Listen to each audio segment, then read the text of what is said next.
कहते हैं all animals are equal but some are more equal than others. ये George Orwell की एक कोटेशन है जो कि उन्होंने अपनी किताब एनिमल फॉर्म में इस्तेमाल की थी।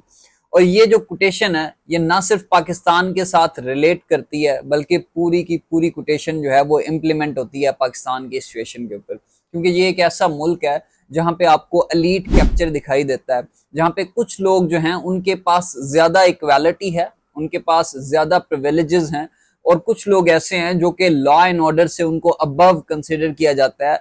ऑल्दो आपने अपने कॉन्स्टिट्यूशन में जो इक्वालिटी का कॉन्सेप्ट है वो दिया, लेकिन फिर भी इस स्टेट में कुछ लोग जो हैं वो ज्यादा इक्वल हैं, यानी कि उनके पास ज्यादा प्रिविलेजेस हैं। इसको हम इस तरीके से डिस्कस कर सकते हैं कि पाकिस्तान की जो रियासत है ये बेसिकली 1% रिपब्लिक है। ये एक ऐसा मुल्क है जो सिर्फ 1% लोगों के इंटरेस्ट को सर्व करता है। एक ऐसा मुल्क है जहाँ पे सिर्फ जो 1% पॉपुलेशन है उनके बच्चे अच्छी एजुकेशन, अच्छी तालीम हासिल करते हैं, अच्छा हेल्थ केयर सिस्टम उनको प्रोवाइड किया जाता है। एक ऐसा मुल्क है जो उन 1% लोगों के बच्चे हैं वो आपको इन द एंड पहले एचिसन में पढ़ते हैं, फिर वो लम से और बाहर से पढ़ के वापस आके उन्हीं 1% में से कुछ लोग जो है ब्यूरोक्रेसी में आते हैं, उन्हीं 1% में से कुछ लोग जो है जुडिशरी में आते हैं, उन्हीं 1% में से कुछ लोग जो है ऑक्सफोर्ड से पॉलिटिक्स एंड इकोनॉमिक्स की डिग्री हासिल करके वापस आके पॉलिटिशियंस बनते हैं और इन बाकी सारी की सारी पॉपुलेशन के ऊपर रूल करते हैं। सो इसीलिए मैंने कहा कि ये जो पाकिस्तान का मुल्क है दिस इज बेसिकली 1% रिपब्लिक। इस टॉपिक के ऊपर मैं इस वजह से बात कर रहा हूँ क्योंकि रिसेंटली मैंने एक किताब पढ़ी जॉर्ज ऑरवेल की एनिमल फॉर्म, और उस किताब को अगर जब मैंने पढ़ा तो मुझे फील हुआ कि ये किसी हद तक रिलेट करती है पाकिस्तान की सिचुएशन के साथ। ऑल्दो वो एक पॉलिटिकल कमेंट्री है तो वो काफी सारे जो मुल्क हैं उनके ऊपर हम उसको इम्प्लीमेंट कर सकते हैं, फिर पॉलिटिकल सिचुएशंस के ऊपर उस बुक को इम्प्लीमेंट किया जा सकता है। लेकिन अगर हम उस किताब को अगर इम्प्लीमेंट करें पाकिस्तान की सिचुएशन के ऊपर तो वो इस तरीके से कुछ हो सकती है। लेकिन पहले हम उसको थोड़ा सा एक्सप्लेन कर देते हैं कि वो किताब बेसिकली थी क्या। उस किताब में उन्होंने जिक्र किया कि कुछ जानवर होते हैं जिनको एक इंसान जो है उनका मालिक होता है और वो जाहिर है उनको कंट्रोल कर रहा होता है, वो एक फार्म होता है एनिमल्स का, वहां पे वो एनिमल्स रह रहे होते हैं। लेकिन वो जो इंसान है वो उनको अंडर फेड रखता है, उनको प्रॉपरली जो उनकी डाइट है वो प्रोवाइड नहीं की जाती और थोड़ा सा वो क्रूअल किस्म का जो है इंसान होता है। और यही वजह है कि वो एनिमल्स जो हैं बेसिकली बगावत करते हैं। जब क्रूअलिटी हद से ज्यादा बढ़ जाती है तो वो जैसे ही बगावत की जाती है, बगावत करके वो जो जानवर हैं वहां से भाग जाते हैं और अपना एक अलग सॉर्ट ऑफ फॉर्म बनाते हैं, जिसको आप इस तरीके से कह सकते हो जैसे कि अक्सर आपने रेवोल्यूशंस देखी होंगी, चाहे आप रशियन रेवोल्यूशन देख लें, इवन फ्रेंच रेवोल्यूशन देख लें। यानी कि जब क्रूअलिटी, जब जुल्म जो है हद से ज्यादा बढ़ जाता है तो इवेंचुअली जो वहां रियासत के लोग होते हैं वो चेंज चाह रहे होते हैं, और चेंज जाहिर है कि पेनफुल होता है और वो रेवोल्यूशन के साथ आता है। सो इसी तरीके से जो जानवर हैं वो भी रेवोल्यूशन लाते हैं और अपना जाके एक एनिमल फॉर्म बना लेते हैं। सो उस रेवोल्यूशन को दो लोग लीड कर रहे होते हैं, एक नेपोलियन होता है और उसके साथ एक और जो है लीडर होता है, वो लीड कर रहा होता है। जो दूसरा लीडर होता है वो तो कहानी से स्किप हो जाता है, जबकि जो नेपोलियन है वो लीड करता है। और उन जानवरों में बहुत सारे जानवर थे, जाहिर है घोड़े थे, बाकी जानवर थे, मुर्गियां थी, लेकिन पिग्स भी थे यानी कि सुअर। और सुअर जो है वो ब्रेन कंसिडर किए जाते हैं उस एनिमल फॉर्म का, क्योंकि वो सारी डिसीजन मेकिंग में और लीडरशिप जो है वो बेसिकली उन्हीं के पास होती है। और जो नेपोलियन है वो भी एक सुअर होता है, उसके पास कुछ कुत्ते होते हैं।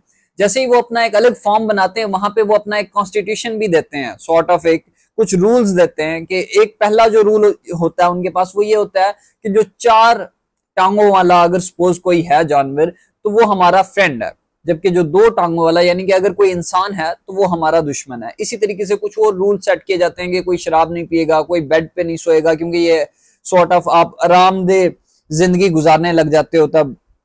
इसी के साथ साथ ये भी कहा जाता है कि कोई जो जानवर है वो दूसरे जानवर को कत्ल नहीं करेगा। और एंड में एक आखिरी जो कॉन्स्टिट्यूशन का पॉइंट होता है वो ये होता है कि ऑल एनिमल्स आर इक्वल। लेकिन आहिस्ता आहिस्ता जो नेपोलियन है वो इन सारे रूल्स को ब्रेक करना शुरू कर देता है। वो जो मुर्गियां होती हैं उनके अंडे बाहर बेचना शुरू कर देता है, ट्रेड एक्टिविटीज शुरू कर देता है इंसानों के साथ, जबकि रूल्स के according you were not allowed to interact with the human beings. लेकिन फिर भी नेपोलियन क्या करता है, इन रूल्स को ब्रेक करता है। और फिर जब वो मुर्गियां सवाल उठाती हैं, सॉर्ट ऑफ क्वेश्चन करती हैं, तो उन क्वेश्चन करने के ऊपर नेपोलियन क्या करता है, उनके ऊपर गद्दारी का सॉर्ट ऑफ मुकदमा आप कह सकते हैं कि चलाता है और उनको असैसिनेट कर देता है। यही चीजें आपको पाकिस्तान में भी दिखाई देती हैं, यही चीजें आपको थर्ड वर्ल्ड कंट्रीज में भी दिखाई देती हैं कि जब भी किसी अथॉरिटेरियन रूलर को चैलेंज किया जाता है, क्वेश्चन किया जाता है उसकी अथॉरिटी को, तो वो क्या करता है, इवेंचुअली आपके ऊपर गद्दारी का मुकदमा चला के आपको असैसिनेट कर देता है या फिर मुल्क बदर आपको कर देता है। सो मुर्गियों को भी कत्ल कर दिया जाता है। सो ये जो है दूसरा रूल भी ब्रेक कर दिया जाता है जिसमें कहा गया था कि कोई जो जानवर है वो दूसरे जानवर को कत्ल नहीं करेगा। सो आहिस्ता आहिस्ता सारे रूल्स ब्रेक होना शुरू कर देते हैं और जो नेपोलियन है वो बेड पे सोना शुरू कर देता है। जब इन सारी चीजों को क्वेश्चन किया जाता है और जानवरों की तरफ से आवाज उठाई जाती है, तो फिर उस टाइम नेपोलियन का एक सॉर्ट ऑफ वजीर होता है जो कि कहता है कि all animals are equal but some are more equal than others. So यही सिचुएशन जो है आपको ह्यूमन बींग्स में भी दिखाई देती है कि all human beings are equal but some are more equal than others. Pakistan की अगर सिचुएशन की बात करें, सो पाकिस्तान के ऊपर अगर इस पूरे थीसिस को हम इम्प्लीमेंट करते हैं तो हमने भी फ्रीडम हासिल की ब्रिटिशर से। इंडिपेंडेंस मूवमेंट हम लोगों ने चलाई। पहले हमने वॉर ऑफ इंडिपेंडेंस लड़ी 1857 में और फिर हमने एक इंडिपेंडेंस मूवमेंट 1947 में शुरू होती है और जाहिर है कि पाकिस्तान जो है वो इमर्ज हो जाता है ऑन द वर्ल्ड मैप। उस टाइम उस इंडिपेंडेंस मूवमेंट को हमारे कायद आज़म मोहम्मद अली जिन्ना लीड कर रहे थे, जिनका विजन कुछ डिफरेंट था, जो डेमोक्रेसी के प्रिंसिपल्स पे बिलीव करते थे, फ्रीडम ऑफ एक्सप्रेशन पे बिलीव करते थे, फ्रीडम ऑफ स्पीच पे बिलीव करते थे। वो बिलीव करते थे कि हमारी जो बाकी नेबरहुड में कंट्रीज हैं उनके साथ हमारे सॉर्ट ऑफ पीसफुल टाइज होंगे। वो इस चीज के ऊपर भी बिलीव करते थे कि ये एक ऐसा मुल्क होगा जहां पे मिनॉरिटी को राइट्स हासिल होंगे, मिनॉरिटी बिल्कुल इंडिपेंडेंट वे में अपनी जिंदगी जो है वो गुजार सकती हैं। लेकिन जैसे ही हमारे फोर फादर का कायद आज़म मोहम्मद अली जिन्ना की डेथ होती है, सो उसके बाद हम देखते हैं कि वो जो विजन था वो ब्लर हो जाता है, वो विजन कहीं खो जाता है और उसके बाद की जो लीडरशिप है वो इतनी करप्ट होती है कि उसको आप कंपेयर कर सकते हो नेपोलियन के साथ। कि जिस तरीके से नेपोलियन करप्ट था, जिसने प्रॉमिस किया था कि इक्वालिटी होगी, ये चीजें होंगी, लेकिन वो उन प्रॉमिसेस पे जो जाहिर है कि पूरा नहीं उतर पाता।